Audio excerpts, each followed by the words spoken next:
Okay, so now we're continuing on. Ah.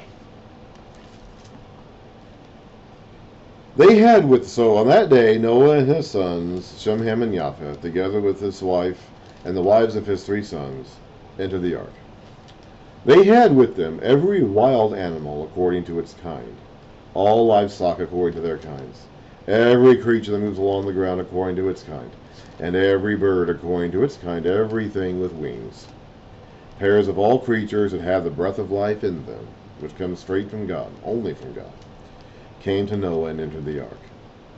The animals going in were male and female of every living thing as God had commanded Noah.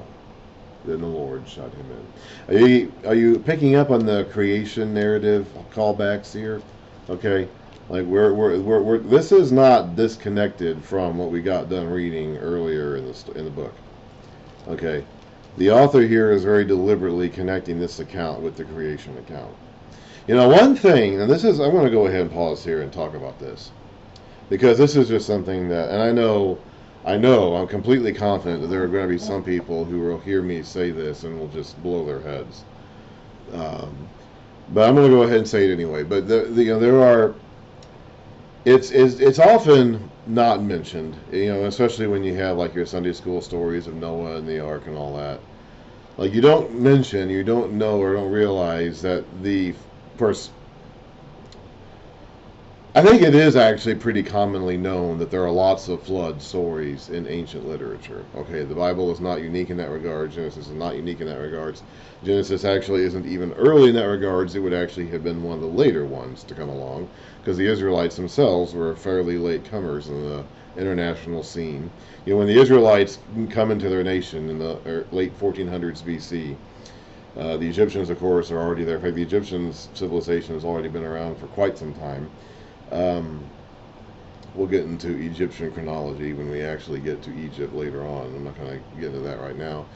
The Israelites' own kinsmen, neighbors, already have their land. The Edomites have their land. The Moabites have their land. The Ammonites have their land.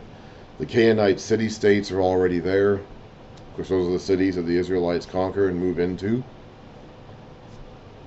The Abraham himself left Ur of the Chaldees, so the early Babylonian civilization was already there. All of we read about Abraham dealing with the kings of the plains. This was again long before Moses and the Israelites got to that land. So those early kingdoms and those early city-states and those early territories were all already there, even in Abraham's day. And Moses comes back to the land with the Israelites 400 years plus even after that. And so the Israelites were fairly late on the international stage. And so a lot of these other cultures had already produced a lot of their literature and had already developed a lot of their traditions and their religious motifs by the time the Israelites come along. So and it was very common, and I think it's because of it, and I think that it's not coincidental that they all had a flood story. Okay, I think it's because there was a memory of a flood. Okay, I think they're all referring to the same thing. All right, I think they are all. I think the very prevalence of the flood narrative is itself an indication that they were remembering something that happened in their background. And so I think that that's what this is too. I think Moses is also doing that. He is just like we saw again. In fact, again at the beginning of Genesis 6, we saw an indication of that Moses knows his hearers know who he's talking about. When he talks about the men of renown, the heroes of old, he's assuming that the audience he's reading this out loud to know who he's talking about, and he's telling them where these men of old, these heroes of renown, really came from. They're not really heroes as you and I would define heroes. They're not good guys. They're very evil, corrupt, selfish, greedy, avaricious guys who filled the earth with violence, and God had to destroy them all. Okay? And so Noah is taking these taking these accepted, already existing stories that he knows about, that he knows his audience knows about, and he is adapting them for his purposes. He is setting the story straight. Okay, but this is very much a polemic against the traditions and the concepts of the cultures surrounding the Israelites. anyone who tries to say that that isn't a huge purpose of the early Genesis narratives just flat out does not know what they're talking about. That was absolutely part of Moses' purpose. Possibly, I mean, I don't know if I would say it was his absolute major purpose in including this early material here, but it was definitely one of them, and I would say fairly high up on the totem pole of his intentions. Anyway,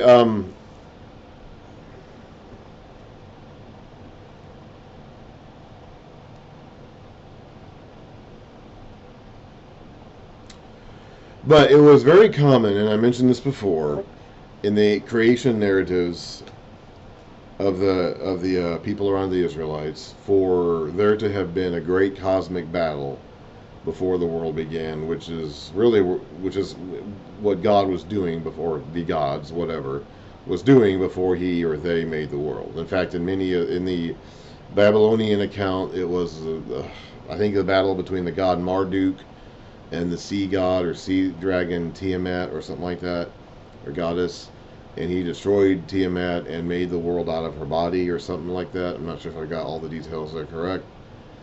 Sometimes there's a lot of them, and sometimes they blur together, and frankly, in their actual culture, these things sometimes blur together. You know, like I said earlier, these different gods had different manifestations in different places, just depending on the spin that each individual culture kind of put on it. So there was a very common concept of the god or the gods, the creator god or gods, building the world out of the body of a dead, slain enemy, or there being some sort of massive conflict at the beginning of creation. And you don't see that in Genesis 1. Genesis 1 purposely, now it is in the background. There is a very clear emphasis on saying that God did it all. Everything was subject to him from the beginning. There was no otherworldly, all the chaos that we think about when we think about the created order. We see those, the seas scare us. They still scare us. They scare those people even more.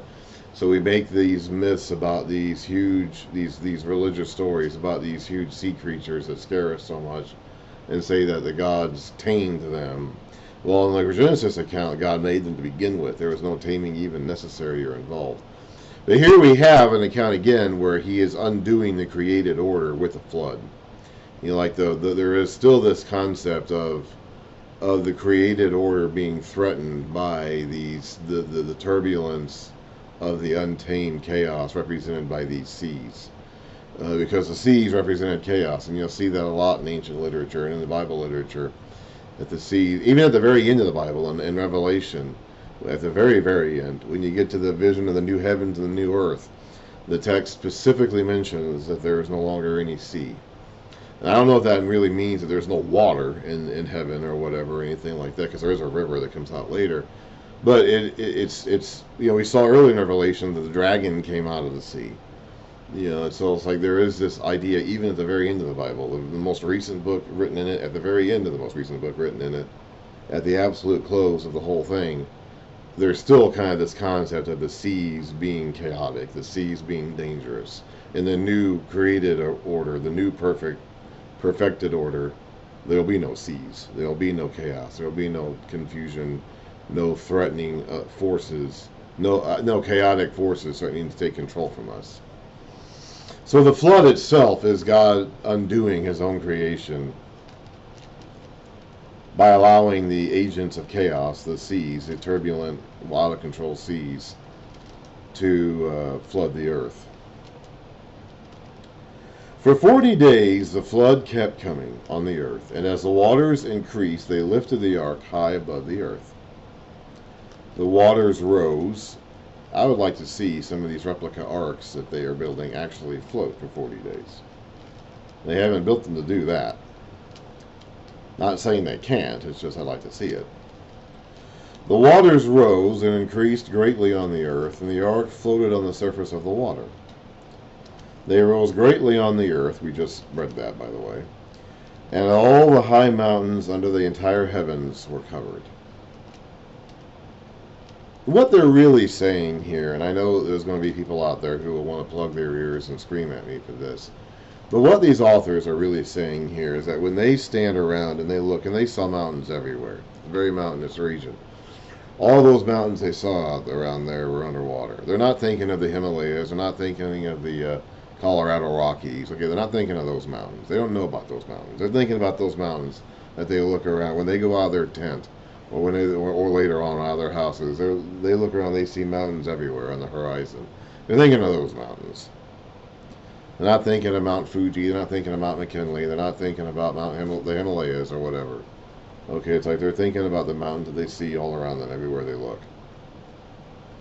And that's just the way it is. Okay, we need to be honest about that, because that's what they're talking about here. They're talking about the mountains they see all around them.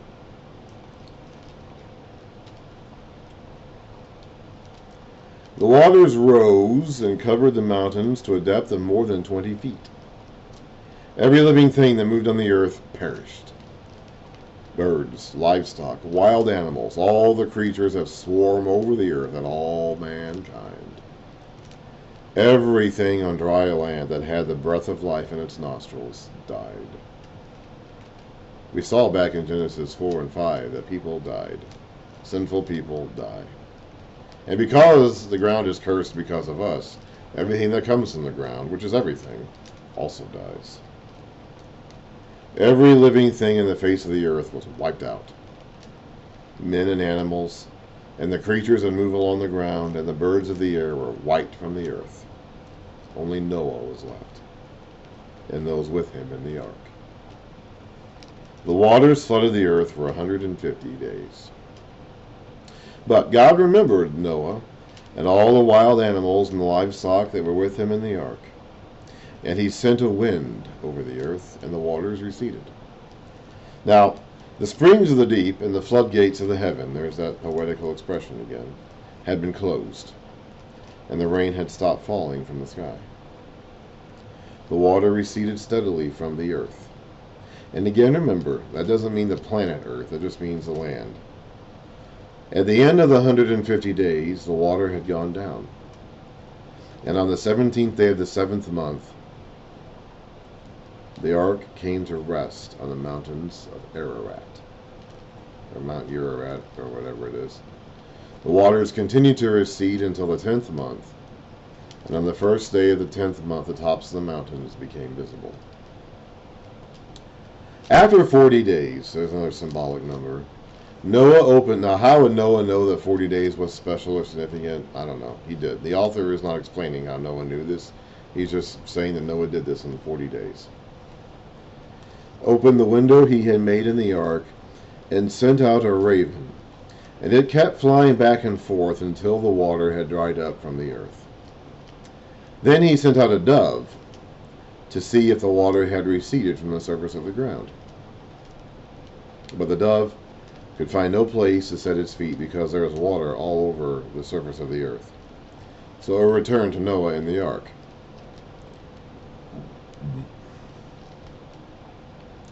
He reached out his hand and took the dove and brought it back to himself in the ark. I have no idea. Now, I don't know enough about ravens and doves to tell you the difference. I have no idea what it means when it says the raven kept flying back and forth. What does that even mean? Does it just never return to the ark, I guess? Does a raven have enough stamina to keep fluttering in the air indefinitely for days on end? I don't know. Maybe. I don't know. I legitimately don't know about ravens. When the dove returned, he waited 7 more days, and again sent out the dove from the ark. When the dove returned to him in the morning, there in its beak was a freshly plucked olive leaf. Then Noah knew the water had receded from the earth. He waited 7 more days and sent the dove out again, but this time it did not return to him. By the 1st year of the 1st month of Noah's 601st year, the water had dried up from the earth. Noah then removed the covering from the ark and saw the surface of the ground was dry. By the 27th day of the 2nd month, the earth was completely dry. Then God said to Noah, "Come out of the ark, you and your wife and your sons and their wives. Bring out every kind of living creature that is with you, the birds, the animals, and all the creatures that move along the ground, so they can multiply on the earth and be fruitful and increase in number upon it." So Noah came out. Noah still hasn't spoken yet, by the way. together with his sons and his wife and his sons' wives.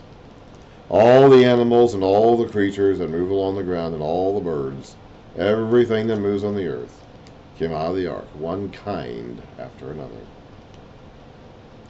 Then Noah built an altar to the Lord, and, taking some of the clean animals and clean birds, he sacrificed burnt offerings on. Now, how he knows to do this, the text doesn't even bother to mention.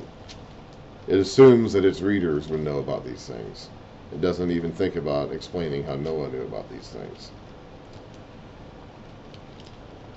The Lord smelled the pleasing aroma and said in his heart. That's what the burnt offerings are supposed to smell like in the nostrils of God.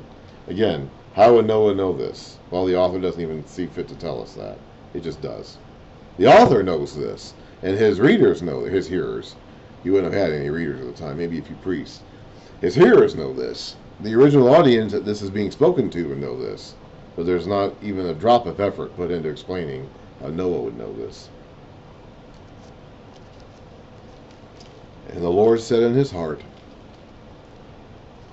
Now, if the Lord doesn't tell Noah he's saying this, how do we know the Lord is saying this? Someone had to tell somebody, huh? Never again will I curse the ground because of man, even though every inclination of his heart is evil from childhood. And never, now I'm going to get back to that in a moment. And never again will I destroy all living creatures as I have done. As long as the earth endures, seed time and harvest, cold and heat, summer and winter, day and night will never cease.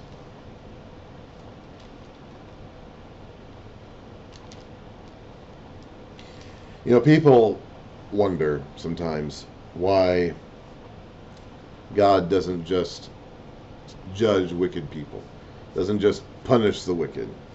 Why doesn't he just deal with evil in its entirety right here and now?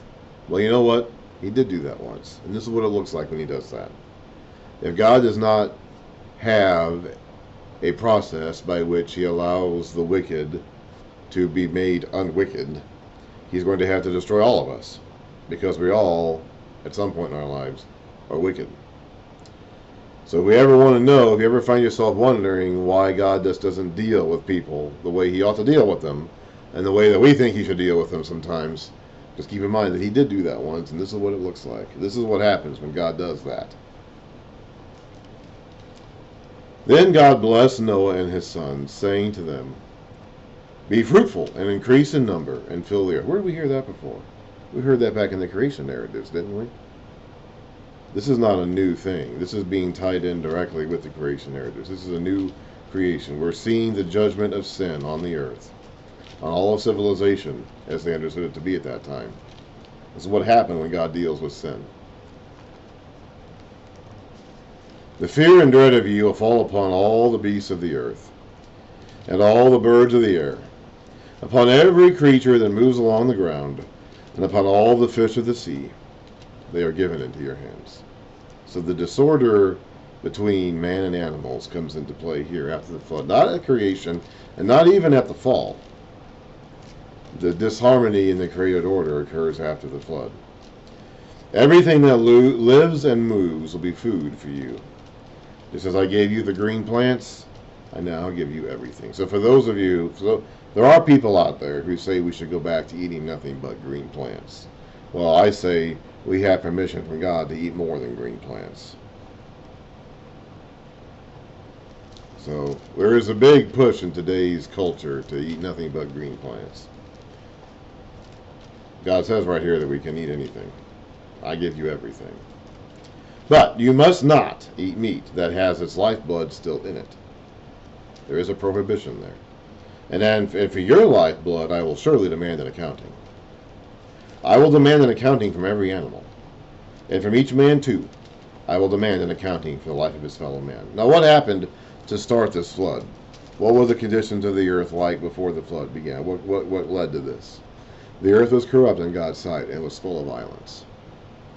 God saw how corrupt the earth had become, for all people on the earth had corrupted their ways.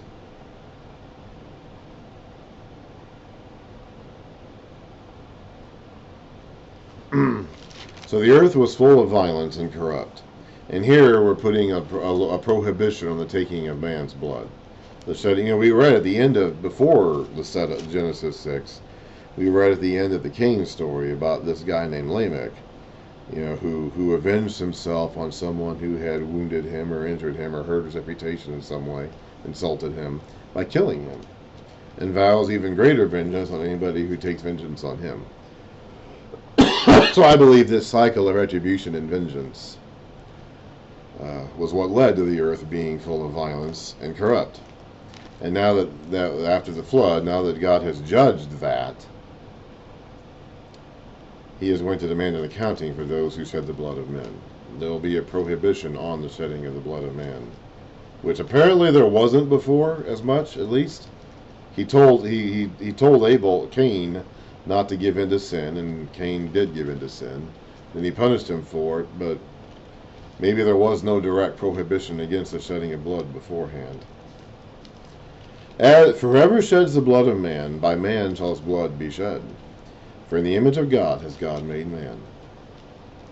As for you, be fruitful and increase in number. Multiply on the earth and increase upon it.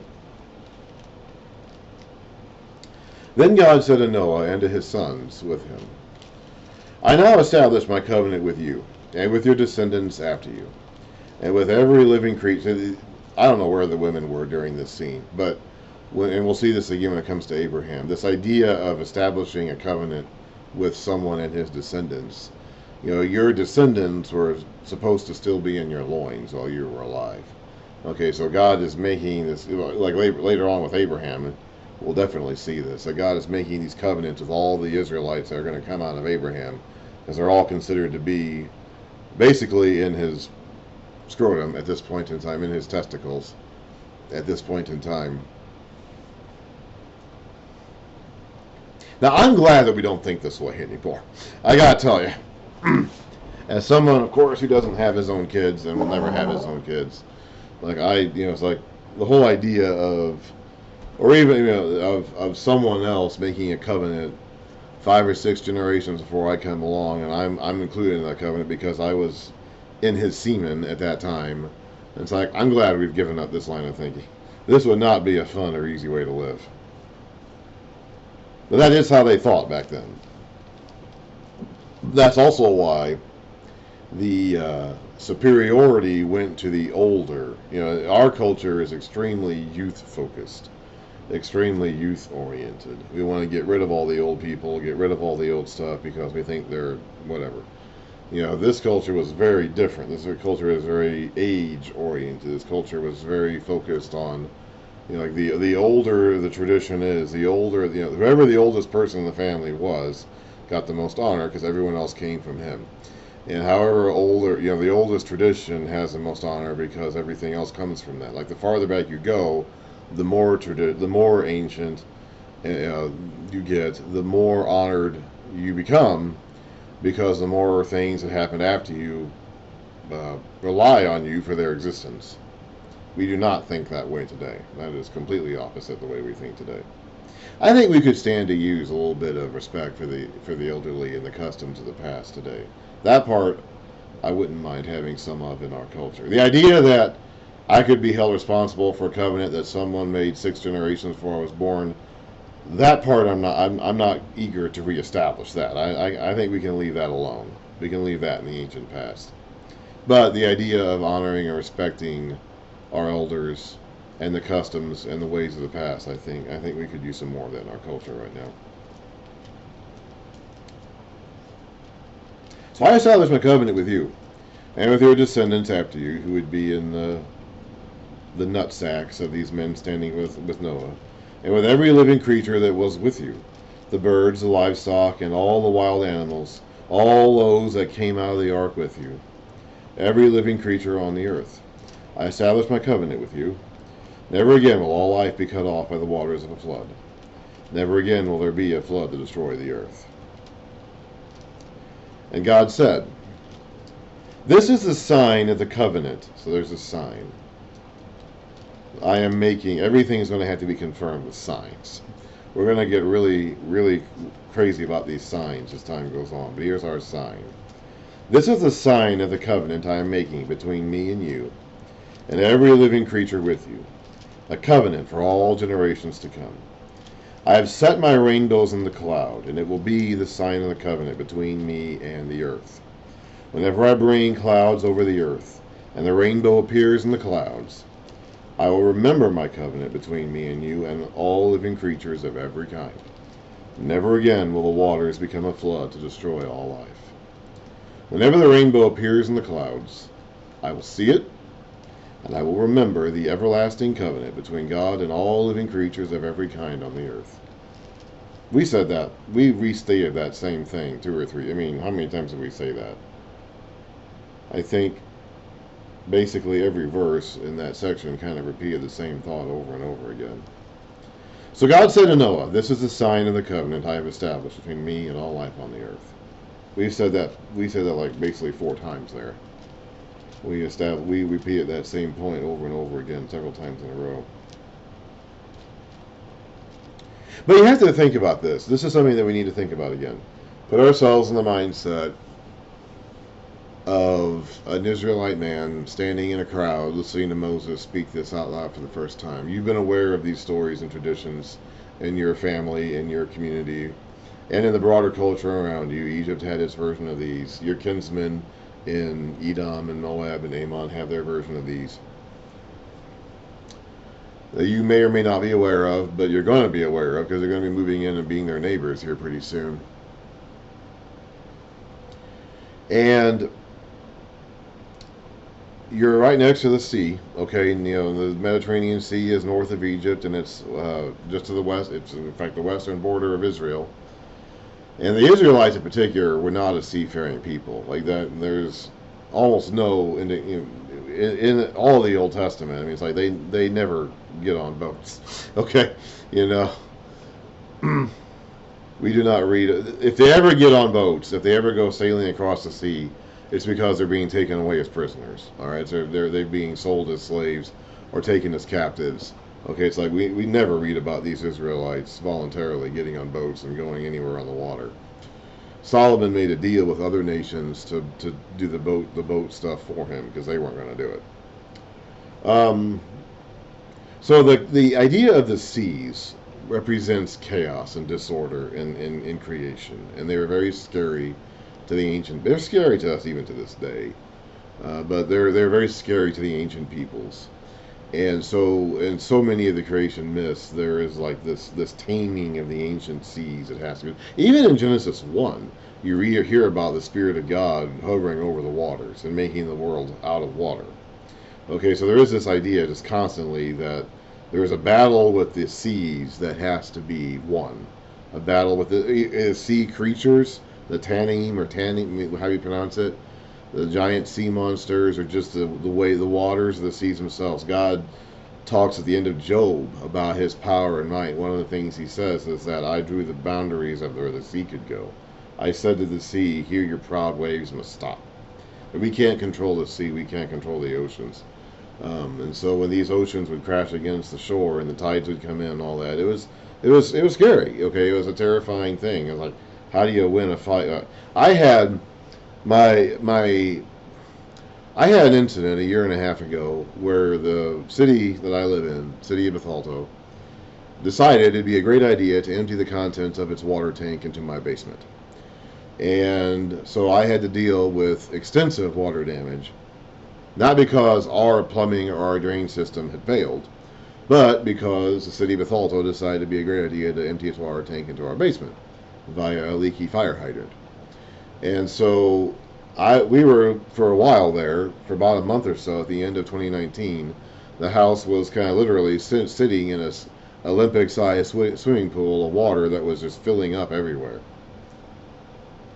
It was getting in the ground, and it was making the ground soft. It was getting, we had a pump that was pumping it out of the basement before it could flood the basement completely. It was coming in, it was seeping into the basement before that. So we had a pump. We never needed a pump before. For 40 years I lived in that house, and we never needed a pump. The basement was totally dry until this incident happened. And I'm telling you, even that one, and I never had water in the basement before, except for a couple of specific issues we had a few years earlier with water coming down from above from with the gutter and leaky chimney that we had to seal again, and then sewer backup, which again has happened once in 40 years. But this was not that. This was a leaky fire hydrant that was basically depositing the contents of the water tank of our city into our yard, to our property, pretty much, and we were pumping out more than 100,000 gallons of water a day, according to the guy who was our contractor who was trying to work down there. That was his figure. Okay. And so I don't want to mess with water. Okay, it's like if we've got 100,000 gallons of water coming into our basement per day, I want that pump to keep pumping it out of there. All right, I don't want that water to run wild in our basement or in our or in the house or in the yard. You know, it was getting to the point where you would go around the yard and you would sink into the mud because it was filling up in the yard. It's even after we got the pump installed and everything, even after they fixed the problem and the leak stopped and the water was no longer flowing in and we got the pump installed, it took 3 weeks for the pump to pump out all the water that was still getting into the drains because it was in the yard around our house. That's how much water was just accumulating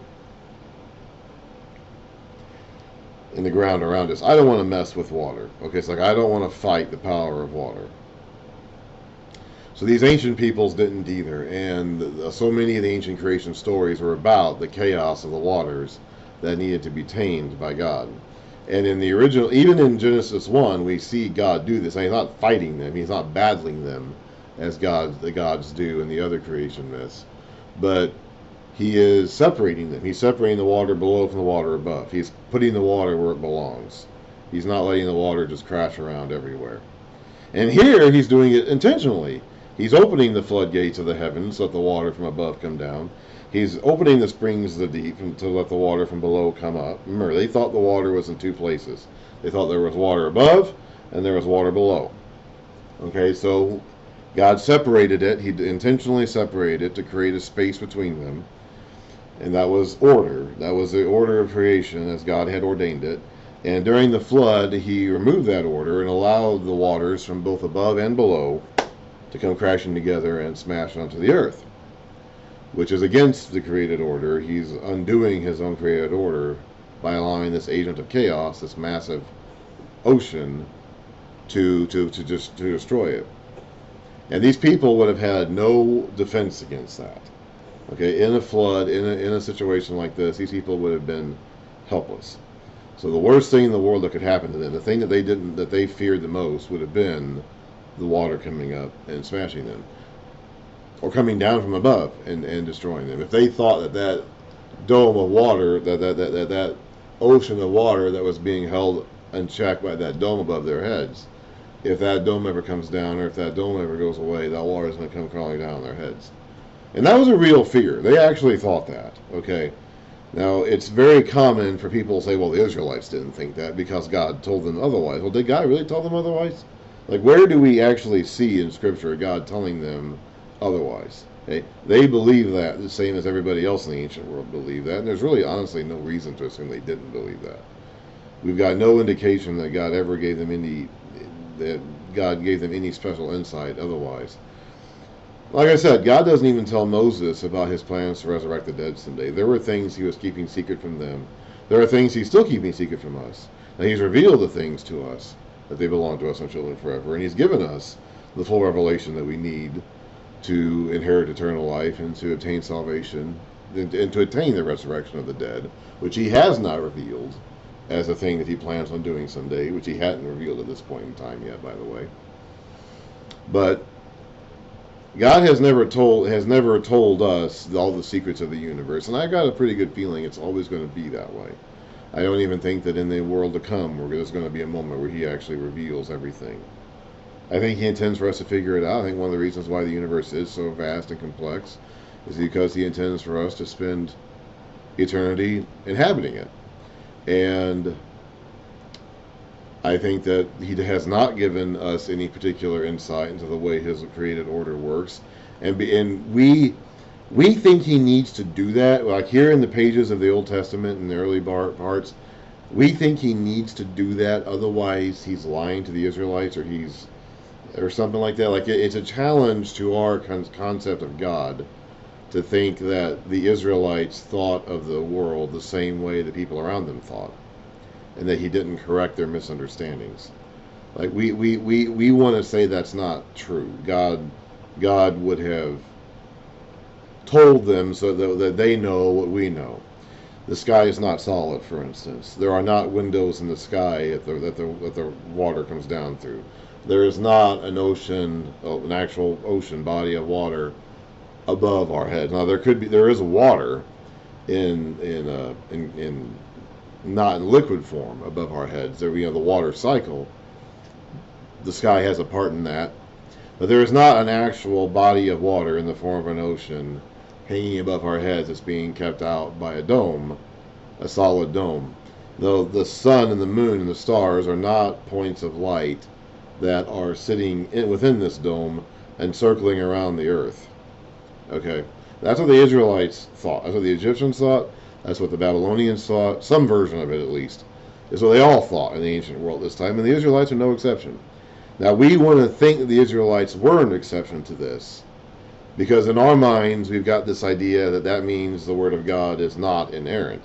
It must be inerrant. It must be error-free. This is an error. If Genesis and the Old Testament in general is describing a created order that we know does not exist and has never existed, and that means the Word of God is not inerrant. And that is not at all. And so that then challenges our understanding. It doesn't challenge the Bible, but it challenges our understanding of what we think the Bible should be.